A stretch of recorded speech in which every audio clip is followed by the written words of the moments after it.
En 1967 apareció una novela, 100 años de soledad, y a partir de ese momento, un periodista y escritor desconocido hasta entonces se convirtió en uno de los autores más leídos en el idioma castellano. Pero ese no era su primer libro. Ya había publicado otros y escrito cientos de artículos. A partir de 100 años de soledad, a Gabriel García Márquez se le conoce como el autor del realismo mágico. Aquí intentaremos recrear algunas de las fuentes de inspiración del escritor colombiano.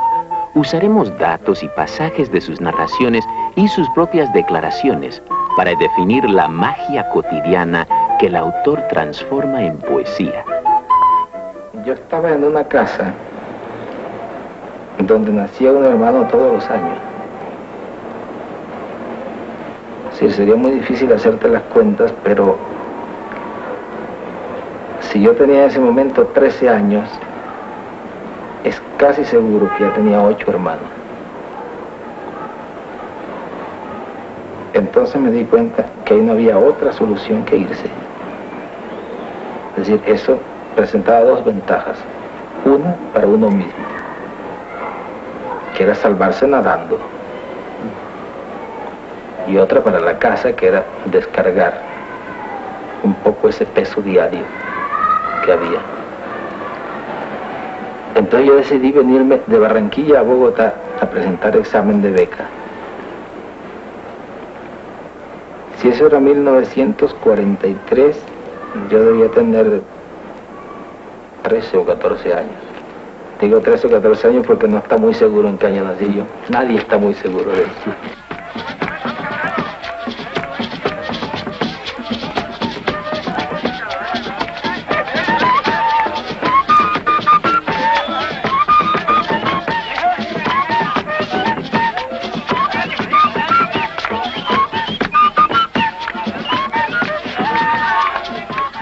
Esta podría ser una noche de locura en cualquier costa de Latinoamérica o incluso en un rincón de África.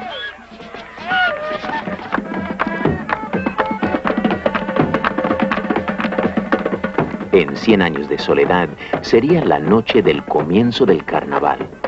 La noche en que Aureliano II conoció a la mujer más fascinante que pueda concebirse.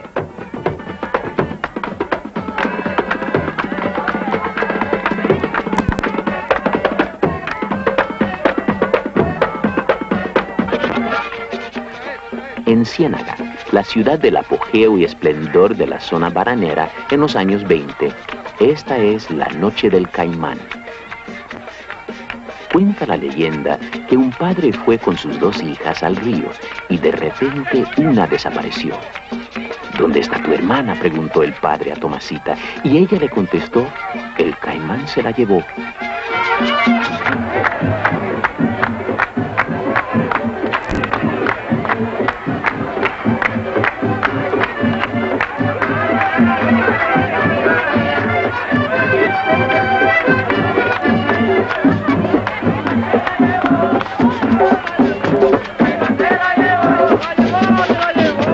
A finales de enero y durante 3 noches, Ciénaga baila el Caimán y elige reinas entre las más bellas, según una arraigada tradición colombiana. Reina, señorita Trinidad. La reina del carnaval infantil, la señorita Angélica.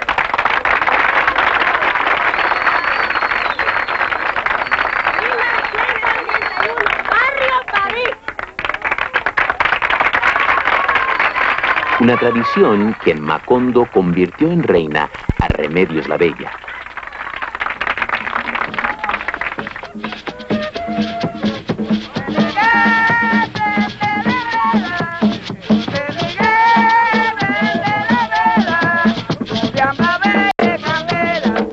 Este es el comienzo del carnaval en las costas del Caribe colombiano.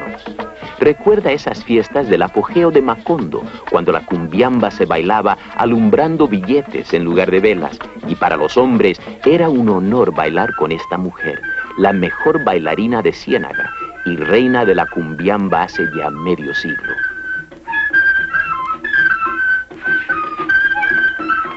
La música le tengo que coger tono. Yo no voy a bailar porque yo quiero bailar. Es que si usted me dice, y yo le voy buscando el tono, entonces le voy buscando el golpe que usted lleva cantando. No quiero pelear mi gallo, porque la gallina quiere pelearlo. No quiero pelear mi gallo, porque la gallina quiere pelearlo. Ábreme la valla, ábreme la mano, sáqueme mi gallo, lo bonito que te da. No quiero pelear mi gallo, porque la gallina quiere pelearlo.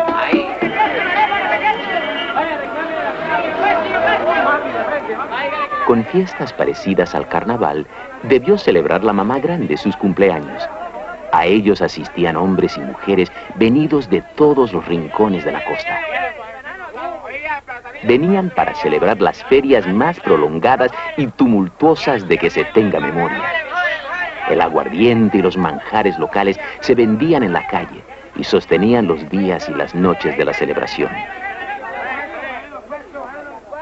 Esta es, incrédulos del mundo entero, la verídica historia de la mamá grande, soberana absoluta del reino de Macondo, que vivió en función del dominio durante 92 años. Y murió en olor de santidad un martes de septiembre pasado, y a cuyos funerales vino el sumo pontífice.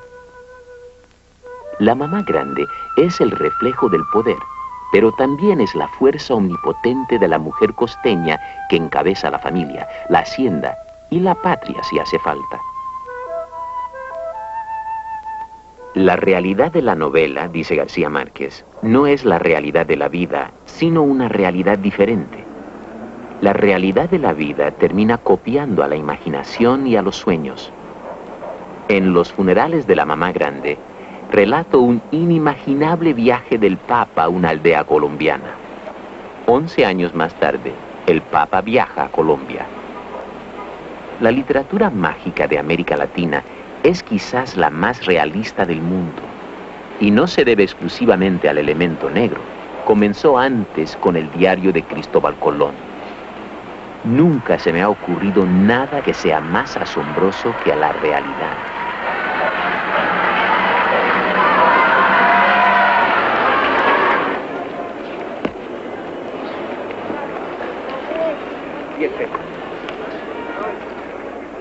Vivimos rodeados de cosas extraordinarias y fantásticas, y los escritores se empeñan en contarnos una realidad inmediata, sin ninguna importancia. Si yo, por ejemplo, veo mi espalda así con mañita, con no ni una gracia. Entonces, aprecien y vean cómo este viejo Simón González trabaja fuertemente. Con 100 años de soledad me di cuenta de que la realidad es también los mitos de la gente. Es las creencias, es sus leyendas, es su mitología. A esta altura, descargo mi espalda, con fuerza, con aliento, no con sabiedad. En estos 70 segundos, espero la muerte o espero 10 pesos. 1, 2 y 3. Hablo de los presagios, de la terapia, de muchas creencias premonitorias en que vive inmersa la gente en Latinoamérica, dándole interpretaciones a las cosas, a los acontecimientos. Esta es la consideración, pienso yo, que te conduce al realismo mágico. Germán Vargas, compañero de tertulia literaria de García Márquez y un personaje de 100 años, explica así el realismo mágico de la costa. Yo diría que es el realismo mágico algo que concierne muy especial y casi exclusivamente a la gente de la región del Caribe. Y desde luego en Colombia, a la parte costeña, a la parte de la costa norte del país. Este realismo mágico viene desde la infancia, desde la más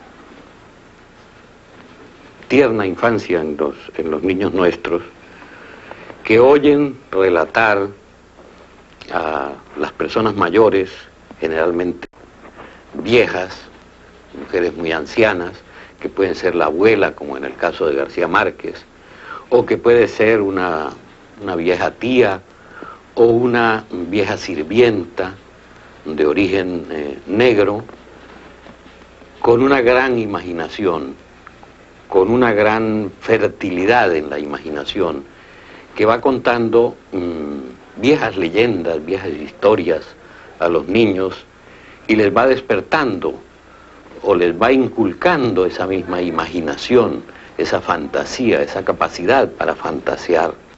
El centro de la creación de García Márquez es Macondo. A él acuden o de él se marchan decepcionados muchos de sus personajes. Macondo no es un lugar concreto, es un conjunto de referencias, una serie de lugares cifrados donde el escritor o su familia han vivido en algún momento. Macondo es Aracataca, el pueblo donde nació García Márquez, pero es también cualquier otro pueblo de la zona bananera, es Ciénaga, es Barranquilla, es Cartagena, Sucre, o un pueblo a la orilla de un río oscuro y grande. Macondo es Colombia, es América Latina, es un universo. Los primitivos habitantes de Macondo, como los abuelos del escritor, emigraron desde la Guajira. El coronel liberal Nicolás Ricardo Márquez y su familia abandonaron Riohacha en los años 20 para establecerse en un pueblo al borde de la Sierra Nevada llamado Aracataca. Los Márquez debieron hacer el mismo recorrido que hicieron los Buendía, fundadores de Macondo. El coronel Nicolás Márquez es ese abuelo en el que el escritor se inspira para contar la historia del niño que va de la mano del abuelo a ver el último invento que habían traído los gitanos, el hielo. Y de labios de la abuela que lo crió, escuchó el escritor las historias más fantásticas. Porque 100 años de soledad es un libro escrito con las experiencias de mis padres, de la gente que conocí de niño, leyendas populares, cosas que me han contado, noticias que tengo a través de los periódicos, investigaciones que hice de ciertos episodios. Es decir, es hecho con experiencias contadas por otras personas. En cambio, El otoño del patriarca, a los 45 años, es un libro escrito totalmente con experiencias personales cifradas. Probablemente son mis memorias, o parte de mis memorias. En la casa de los abuelos conoció García Márquez a los guajiros. Guajira era la india que le inspiró el personaje de Remedios la Bella. Aún en este siglo, en los años 20, en Colombia los indios guajiros se compraban y vendían, según testimonio de este diario. Los hijos de los guajiros no podían ser registrados al nacer en las parroquias locales. Los guajiros no existían en el censo de la nación. Aún hoy, los guajiros son un grupo aislado del resto por la geografía y la cultura. Son uno de los pocos grupos indígenas colombianos que escaparon a la colonización. Los guajiros están siempre presentes en las narraciones de García Márquez. Son seres taciturnos, sumisos, supersticiosos. Hablan poco y se comunican entre ellos en su propia lengua. Son los siervos de la sociedad en Macondo y están por debajo del negro. Son como el último eslabón de la cadena y especialmente las mujeres son portadoras del presagio y el misterio.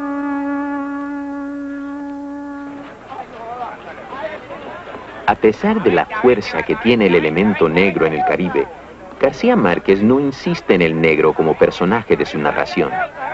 El Caribe es, sin embargo, el centro de su poesía. Yo nací y me crié en el Caribe, donde el elemento negro es muy importante y la fuerza de la superstición y de las creencias en elementos sobrenaturales es mucho mayor. No hace mucho tiempo me di cuenta de que yo era un mestizo. Encontré que en muchas formas populares del arte africano se encuentran manifestaciones estéticas muy similares a las que tenemos en toda la zona del Caribe. En América Latina hay elementos diversos que pertenecen a muchas culturas que se han mezclado y esparcido por todo el continente. La vocación fantástica del Caribe se acentuó con la implantación de esclavos africanos, cuya imaginación desbordada se mezcló con la de los nativos precolombinos. Y luego con la fantasía de los andaluces y el culto a lo sobrenatural de los gallegos. A nosotros nos han educado en la creencia de que nuestros orígenes son exclusivamente europeos, españoles, lo cual es cierto en un gran porcentaje, pero no totalmente. En África me encontré con muchas cosas de mi infancia que ya había encontrado antes en España. Muchas de las historias que me contaban mis abuelos, que eran gallegos, yo creía que eran originarias de mi tierra, pero eran en realidad gallegas. Galicia es probablemente la región española donde el elemento sobrenatural tiene más peso sobre la sociedad y el individuo. En el Caribe, estos elementos sobrenaturales forman parte de nuestra realidad cotidiana. Otra cosa curiosa que tiene el Caribe es el espacio que separa las cosas. Es un frenesí del espacio. Es para librarse del calor y para vivir la vida. En la obra de García Márquez, el Caribe es un mar con olor a flores. Es el mar de los muertos milagrosos y del buque fantasma. El mar que invade los cementerios y el mar que trae a la playa al ahogado más hermoso del mundo. El Caribe es el mundo del calor, donde el paso del tiempo no tiene la menor importancia. El mar y el calor son elementos tan importantes para el escritor que la primera vez que abandonó la costa y conoció el mundo del frío, la recuerda todavía como un trauma. La sensación del frío es una cosa que ustedes, los que han nacido acá, no pueden imaginarse. Es una cosa que era inconcebible para uno, la sensación del frío. Y después la sensación de la altura, de que costaba trabajo respirar. Porque en la costa no tiene impresión de que se ahoga de oxígeno. Y entonces acá se encontraba con que le costaba trabajo respirar. Y era absolutamente maravilloso ver esa sabana que para mí sigue siendo uno de los lugares más extraordinarios del mundo. Ahora, al final había un problema, y un problema muy grave, que era Bogotá. Es la ciudad que más me impresionó y que más me ha marcado mi llegada a Bogotá esa tarde. Una ciudad gris, ciudad cenicienta, con lluvia, con unos tranvías que cuando cruzaban por las esquinas echaban chispas y iba todo el mundo colgado. Iba todo el mundo colgado de ellos. Todos los hombres estaban vestidos de negro, con sombrero, y no había una sola mujer. Pero es que no había una sola mujer en la calle. Tú sabes que para los costeños esto es muy grave. Aún a los 13 años, ver una ciudad donde no hay una sola mujer. En la narrativa del escritor hay una diferencia muy clara entre el mundo costeño y el del interior del país. El andino, o el cachaco, como se llama en la costa al que viene de otra parte, es un personaje del que no hay que fiarse. El poder central y la tiranía están asociados con los hombres del interior. La diferencia entre costeños y cachacos tiene una explicación para Alfonso Fuenmayor, amigo de García Márquez y un personaje de 100 años de soledad. Esa diferencia que existió antes de la llegada de Colón, pues mi modo de ver se acentuó con la inmigración española, porque aquí llegaron españoles principalmente andaluces, mientras que en el interior llegaron de otras partes.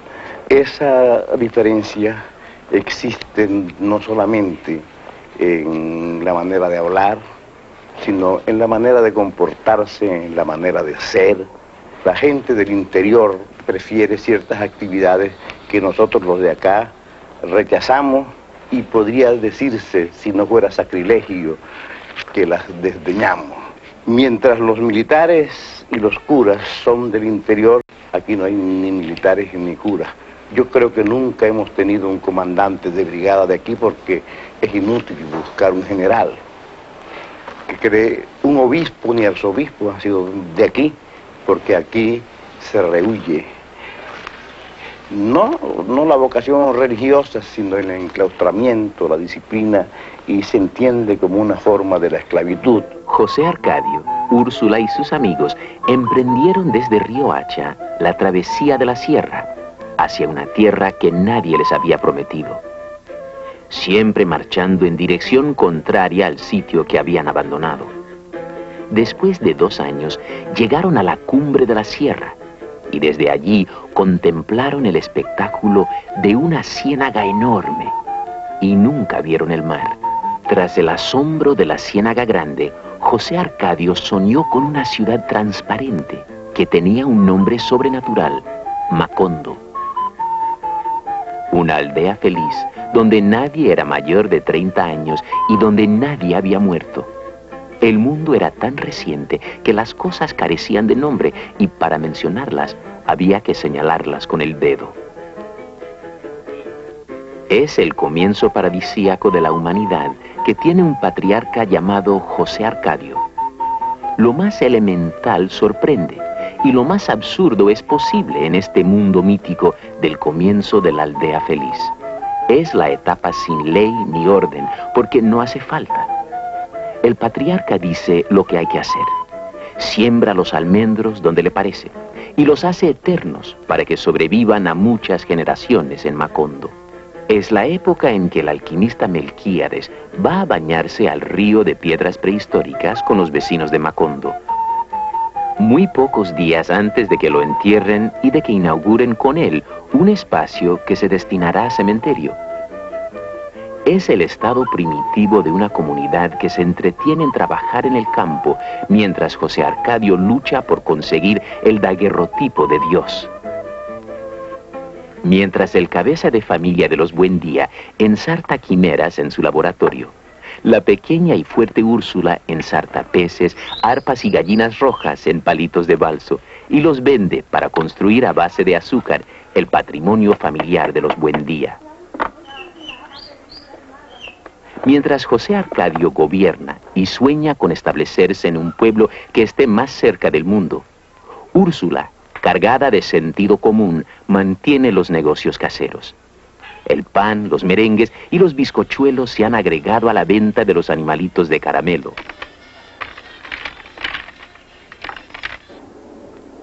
Un día llegaron los primeros habitantes de otro lugar.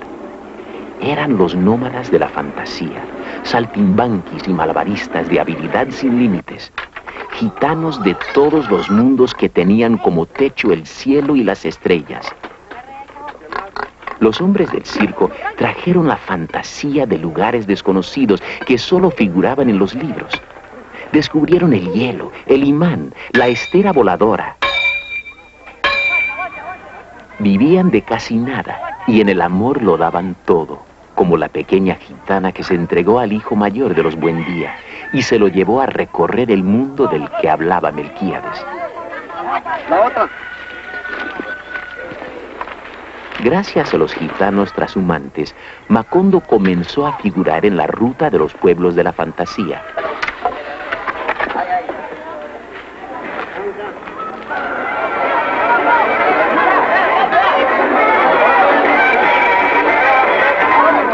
Cuando los artistas milagrosos llegaron por segunda vez, Macondo había dejado de ser aldea para convertirse en un pueblo.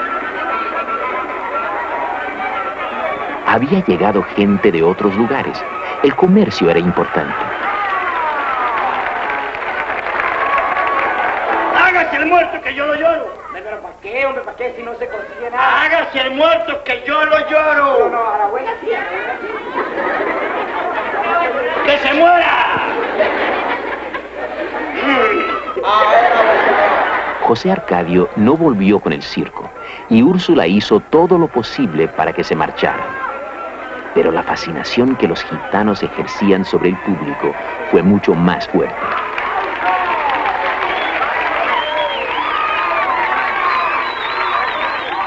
La aldea idílica había crecido de acuerdo a la necesidad, pero la vida se torció por primera vez cuando apareció el poder político, desconocido hasta entonces. Fue el día en que un corregidor que nadie había mandado llamar llegó a Macondo y ordenó pintar las casas de azul y no de blanco como querían los Buendía. El azul era el color del Partido Conservador, que entonces mandaba en el país. Como en todos los pueblos colombianos, el rojo de los liberales y el azul de los conservadores dominó la vida política. En Colombia se ha matado desde hace años en nombre de esa diferencia cromática.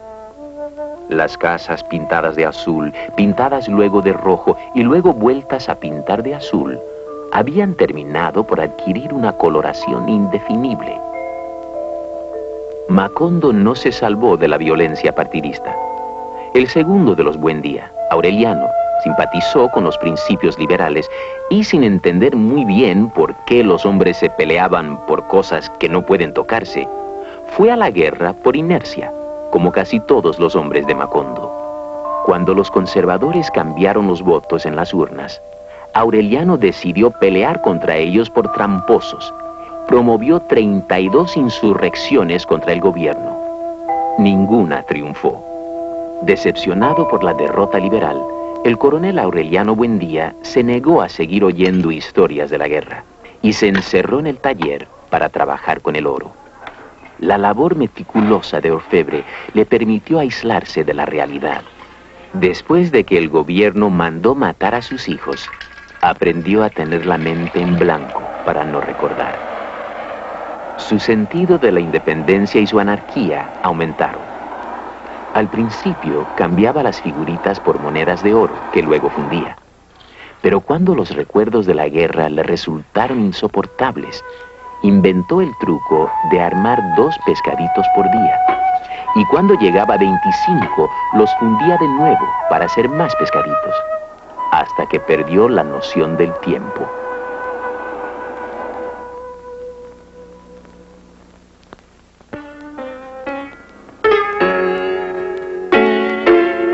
El tema de la mujer en mis libros es una cosa que me importa mucho.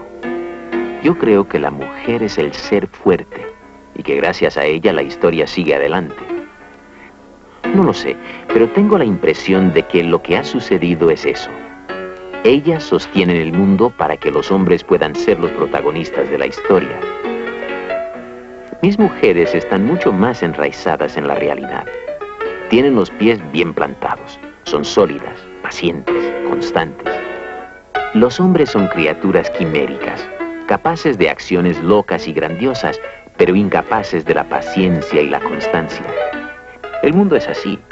Los hombres no hubieran sabido hacer nada si las mujeres no se hubieran quedado a sostener la casa. Y los hombres salen porque saben que la casa estará ahí cuando ellos vuelvan.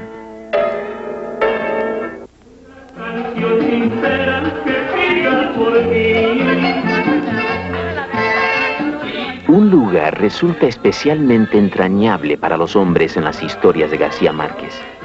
Es ese lugar donde el amor se paga, pero también se hurta o se aprende. El burdel que esconde tras un mosquitero a una mujer de edad incalculable que ha enseñado el amor a muchas generaciones. El burdel que oculta los amores imposibles y la incapacidad de dar amor. El burdel que guarda las inexperiencias de la juventud y las vacilaciones de la vejez. El burdel donde García Márquez vive en sus primeros años de escritor en Barranquilla.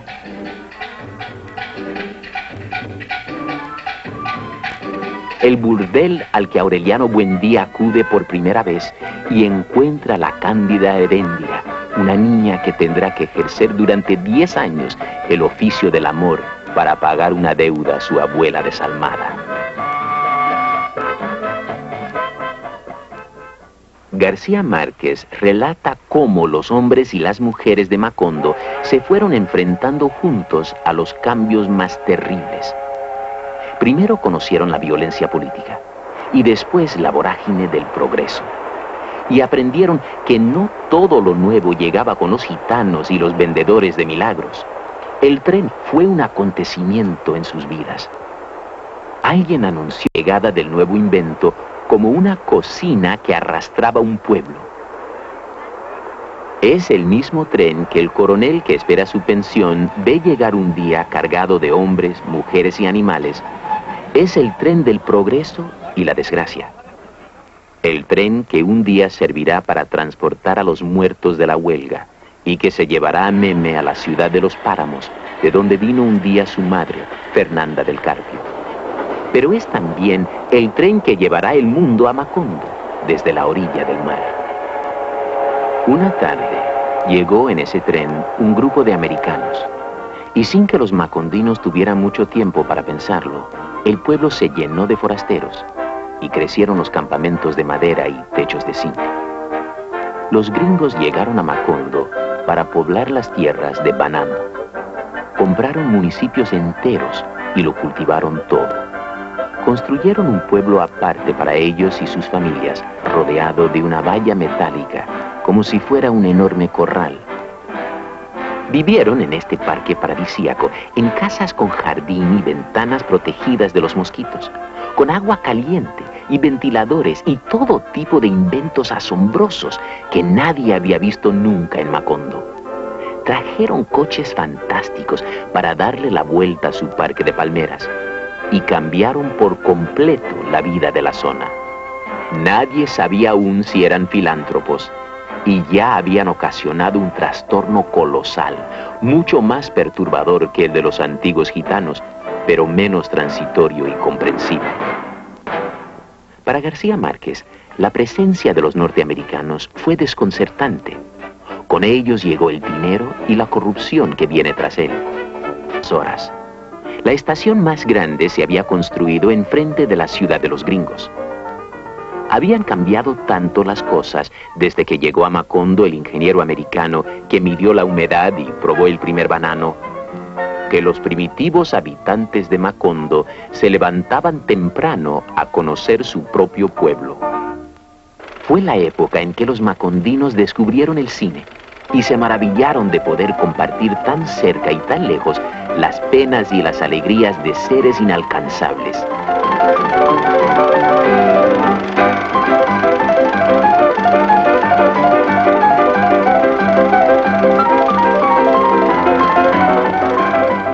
Hasta que un día, los macondinos se negaron a volver al cine.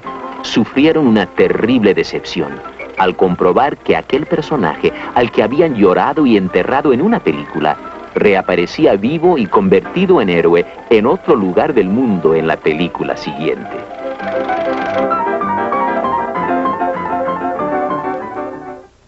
Y un día se negaron también a volver a las plantaciones. Las condiciones de trabajo en la compañía se hacían insoportables. Las viviendas eran insanas y los servicios médicos deficientes. El pago con vales obligaba a los hombres a gastar todo el salario en los comisariatos de la compañía. El descontento aumentó y la huelga estalló.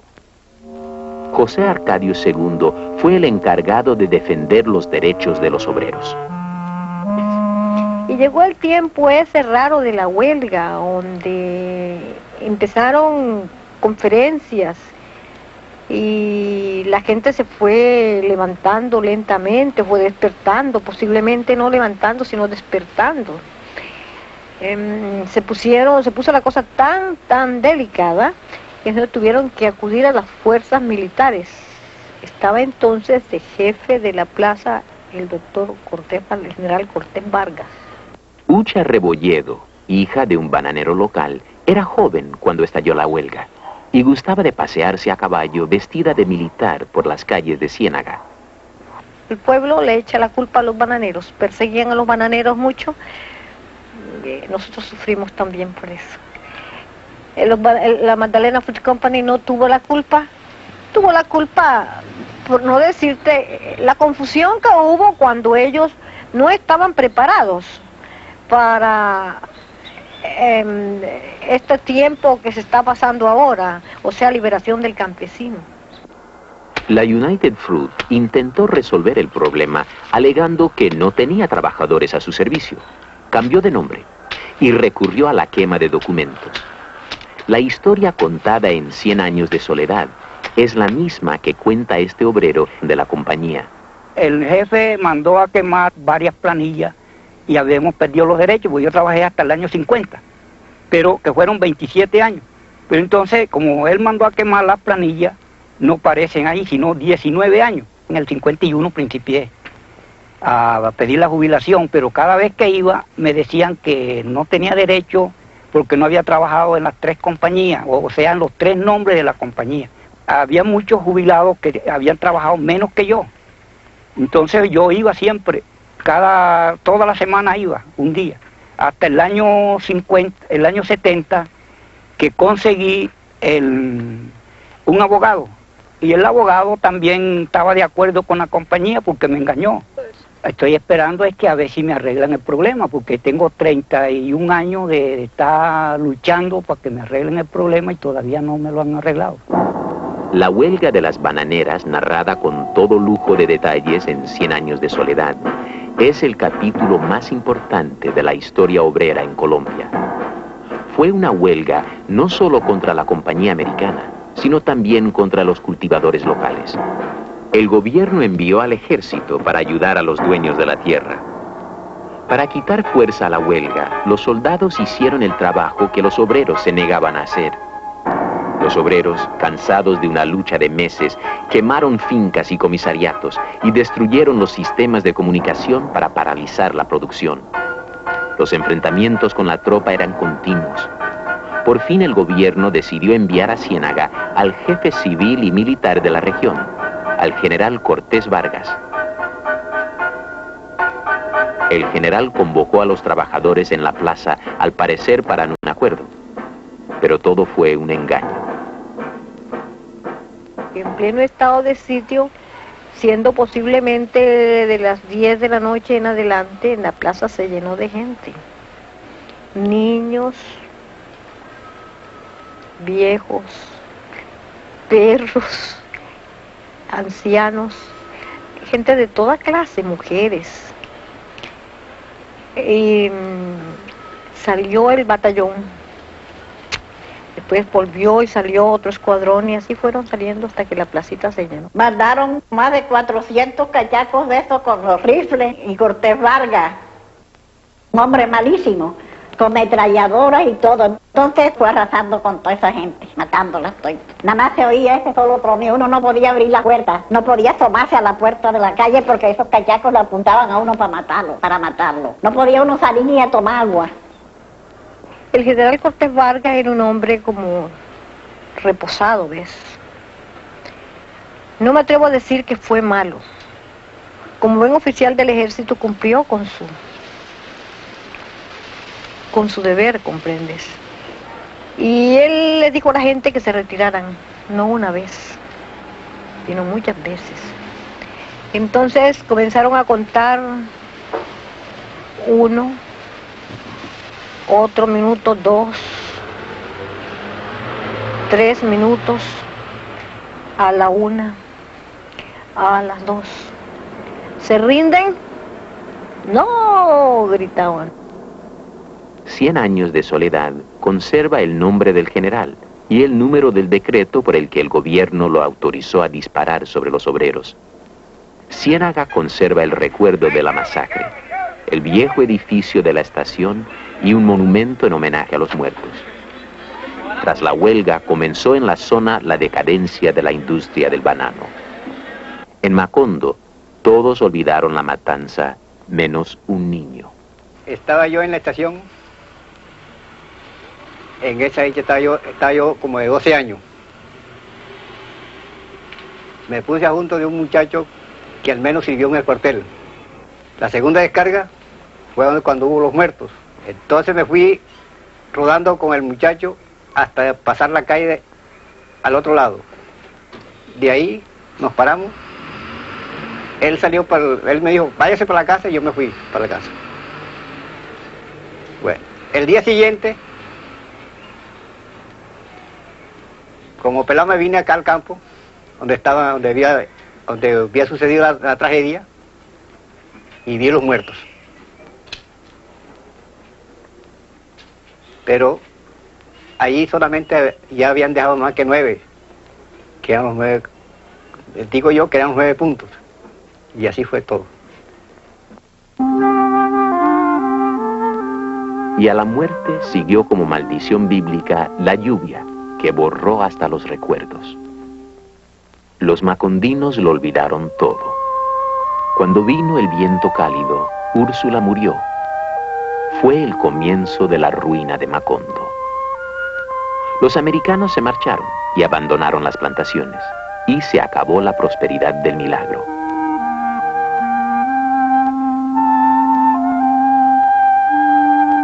Todo Macondo está así desde cuando lo exprimió la compañía bananera.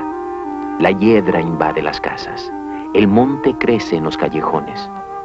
Veo otra vez el polvo luminoso, blanco y abrasador que cubre las calles y que le ha dado al pueblo un lamentable aspecto de mueble ruinoso. Es como si Dios hubiera declarado innecesario a Macondo y lo hubiera echado al rincón donde están los pueblos que han dejado de prestar servicio a la creación. No pasó más el tren de 140 vagones que se había llevado los muertos hacia el mar. El polvo y las telarañas se fueron apoderando de todo. La humedad se fue comiendo los colores y fue invadiendo los muros. Las casas de la nostalgia se unieron a la decadencia y el desconcierto que vino después de la lluvia.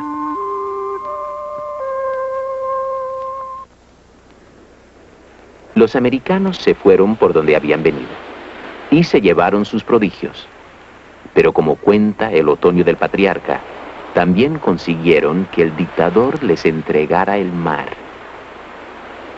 El tirano solitario era un hombre del páramo. Había luchado en las guerras federales solamente para conocer el mar. El embajador Wilson trató de comprarlo con obsequios para que le entregara las aguas territoriales, pero no lo consiguió.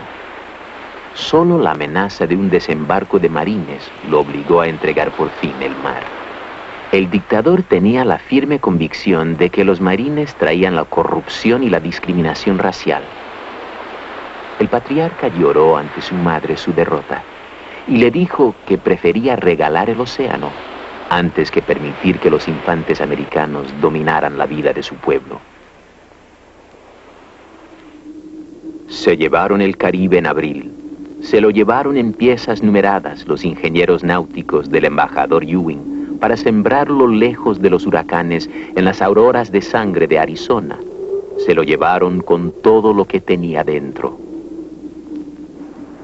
Y los críticos lo que tenían que saber, o lo que tenían que descifrar, si son descifradores tan eficaces como pretenden serlo, es que probablemente todo ese episodio del dictador que vende el mar y del dictador que se queda perdido por la falta del mar corresponde un poco a la historia de la cual hablábamos hace un momento, del muchacho de Aracataca, del muchacho de Barranquilla, que a los 12 años llega a la ciudad más extraña y más remota que recuerda, que es una ciudad gris, una ciudad cenicienta y sobre todo una ciudad donde no hay mar. Las ciudades del frío son, en la obra de García Márquez, lúgubres, lejanas y tristes. Hasta una ciudad del frío va Aureliano II a buscar a Fernanda del Carpio y la encuentra en la mansión colonial donde las telarañas se confunden con los delirios de grandeza. Y a esa misma ciudad, a 1000 kilómetros del mar, va el escritor a estudiar cuando solo tiene 12 años. Estos son sus recuerdos de Zipaquirá. Yo estudié el bachillerato en un antiguo convento colonial, sin calefacción y sin flores, en un pueblo de mentalidad estrecha, remoto y lúgubre. Para mí, que había nacido en el Caribe, aquel colegio era un castigo y aquel pueblo helado era una injusticia. Mi único consuelo era la lectura. Pero un sentimiento más universal identifica a todos los personajes de García Márquez: la soledad, la falta de solidaridad, el encierro en un mundo exclusivo e individual. Soledad es lo que queda a esta mujer venida de las Indias occidentales. La madama acudió a Aracataca en la época de la riqueza en la zona bananera para ejercer el viejo oficio del amor a cambio de dinero. A pesar de su enorme capacidad de brindar amor, su historia hoy, como la de los personajes de Macondo, es una historia de soledad. En algunos personajes, el amor y la soledad van íntimamente unidos a la violencia, como la historia misma de la tierra que los ha engendrado.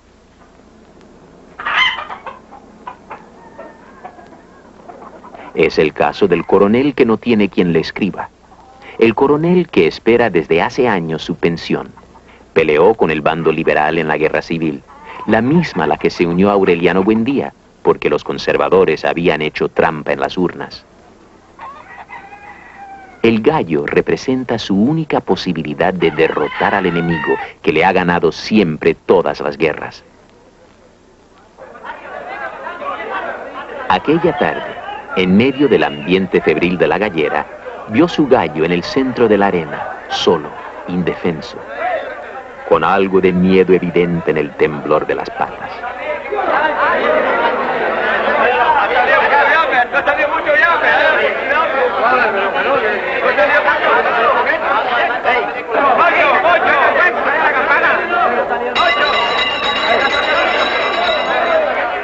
El adversario era un gallo triste y ceniciento.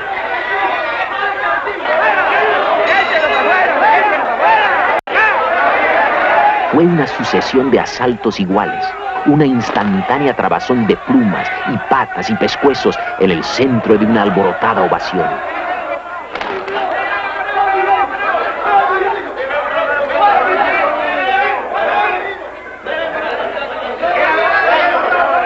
Despedido contra las tablas de la barrera, el adversario daba una vuelta sobre sí mismo y regresaba al asalto. Su gallo no atacó, rechazó todo asalto y volvió a caer exactamente en el mismo sitio. Pero ahora sus patas no temblaban. En ese momento la victoria estaba asegurada. Todo fueron gritos y aplausos, y el coronel encontró que la ovación era exagerada. Todos estaban entusiasmados con el espectáculo de su gallo. Aquel día decidió que aunque se muriera de hambre, jamás vendería aquel animal. Las victorias de su gallo campeón serían su única posibilidad de humillar al enemigo conservador, al enemigo asesino de su honor y de su único hijo.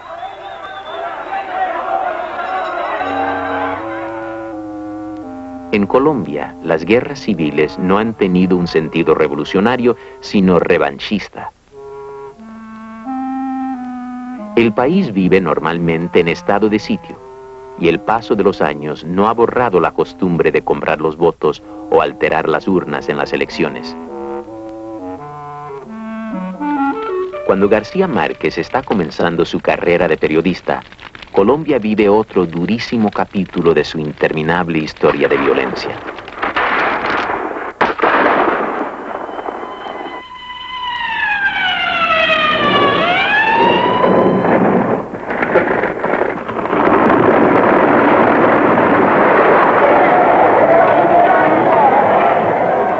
El 9 de abril de 1949 es asesinado en Bogotá el líder liberal populista Jorge Eliezer Gaitán, y el pueblo se lanza a la calle para vengar el asesinato de su caudillo. Los conservadores están en el gobierno. A partir de aquí, y durante 10 años, Colombia vive una nueva guerra civil no reconocida oficialmente.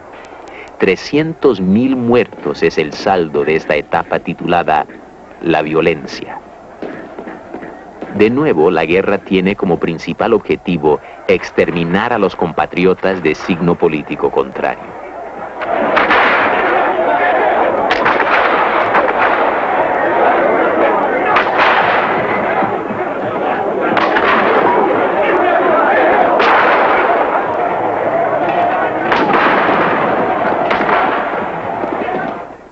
los odios entre liberales y conservadores y el clima de aquella época es el tema central de La mala hora. Los conservadores representan al opresor y los liberales a la resistencia, pero todo en una lucha absurda e inútil. Para García Márquez, Colombia es el país de la desesperanza, un país de individualistas, de hombres que no conocen la lucha en común.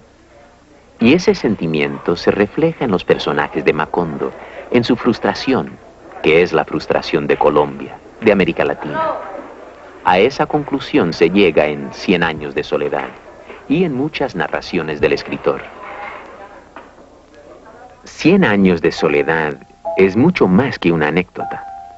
Quiere ser una versión de América Latina, delirante, terrible, dolorosa, donde los esfuerzos se gastan inútilmente, donde las cosas se hacen, pero todo estaba escrito.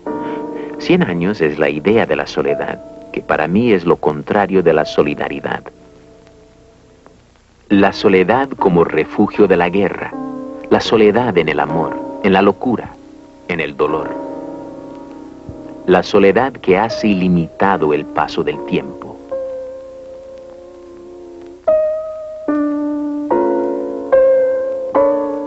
La soledad que a veces premia con el olvido y otras veces con la tranquilidad del espíritu.